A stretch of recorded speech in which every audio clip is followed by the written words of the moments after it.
Hi, boys and girls. It's Miss Rice with the December Book of the Month.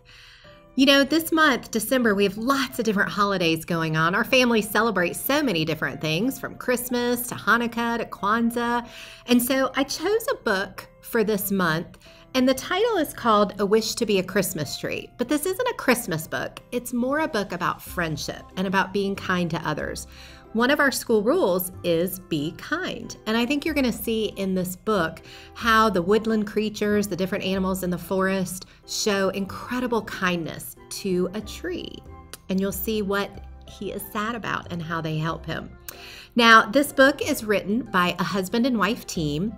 The wife, Colleen Moore, wrote the story, and her husband did the pictures. And he is a woodland artist. He draws wildlife and portraits and paintings, and the pictures are absolutely beautiful. So I do want you to pay attention to those pictures. Now, the other thing you need to know about this book, it is a fiction book, but it's written as poetry. And so as I'm reading it, you're going to hear me read a stanza at a time. A stanza is like a paragraph, and these are 4-line stanzas. The first 2 lines are going to rhyme, and then the second 2 lines are going to rhyme. So it's a little bit different than some of the other books we've read this year. Well, boys and girls, I hope you enjoy this story. Let's get started. A Wish to be a Christmas Tree by Colleen Monroe, illustrated by Michael Glenn Monroe.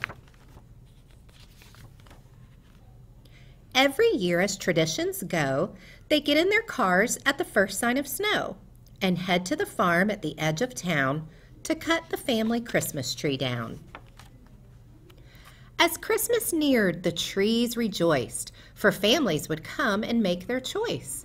Which trees would go and which would stay? "Oh, please pick me," the trees would say. "Take me to your home," said the fat Scotch pine. "Dress me with bulbs and lights," said the fir so fine.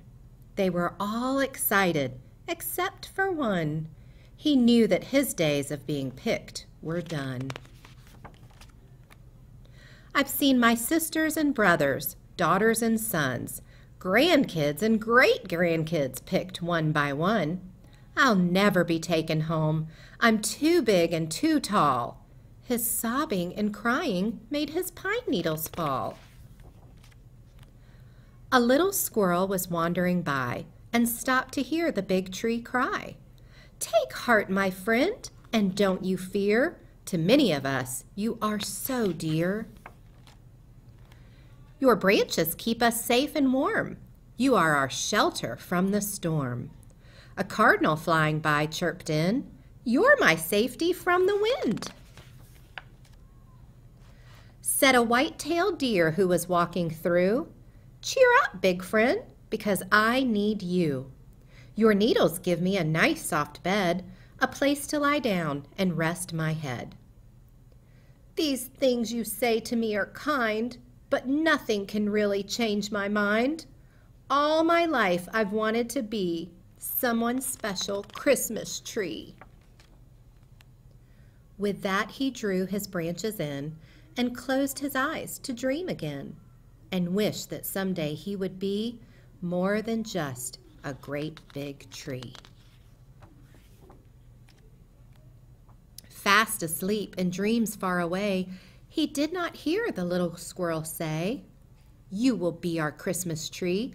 Let us decorate you for all to see." "Come gather around," the little squirrel cried, to woodland animals both far and wide. "We need to act without delay to end our great big friend's dismay. He is our friend, this wonderful tree, and do you know where we would be without the special things he gives?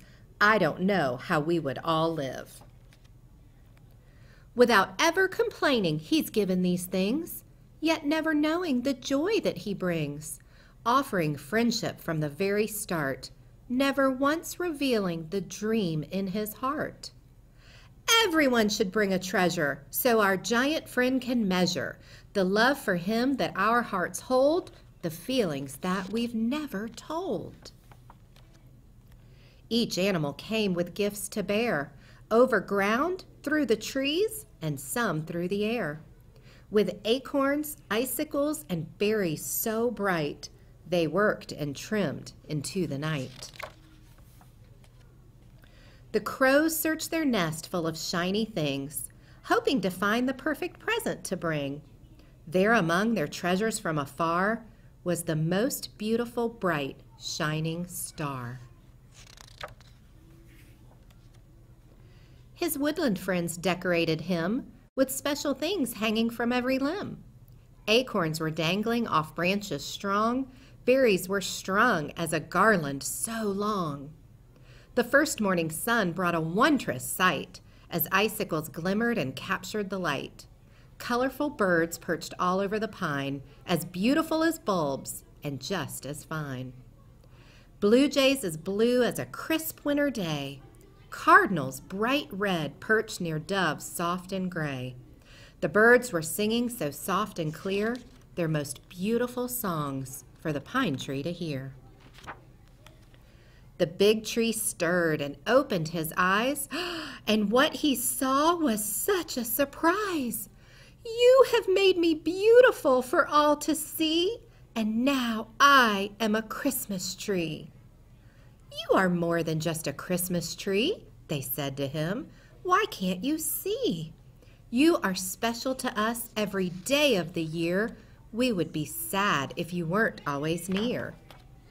We're glad that you stayed with us all these years, but we're sorry that it caused you tears. We should have told you the many ways you are special to us and brighten our days. Through winter and spring, summer and fall, you are always here to help us all. With that, they gathered around the tree, and suddenly the tree could see it wasn't as important to be a Christmas tree, but to always be the best friend you could be.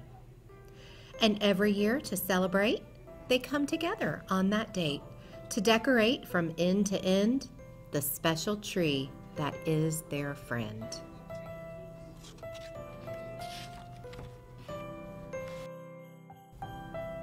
Boys and girls, I hoped you enjoyed that book, A Wish to Be a Christmas Tree. And as you saw, this book, even though it had Christmas as a theme, it had such a more powerful theme about kindness and friendship and being kind. And just as we talked about, one of our school rules is to be kind. And didn't the animals do a great job of showing kindness? I loved part of the book, and I'm going to read you a line one more time at the very end that says, "We should have told you the many ways you are special to us and brighten our days."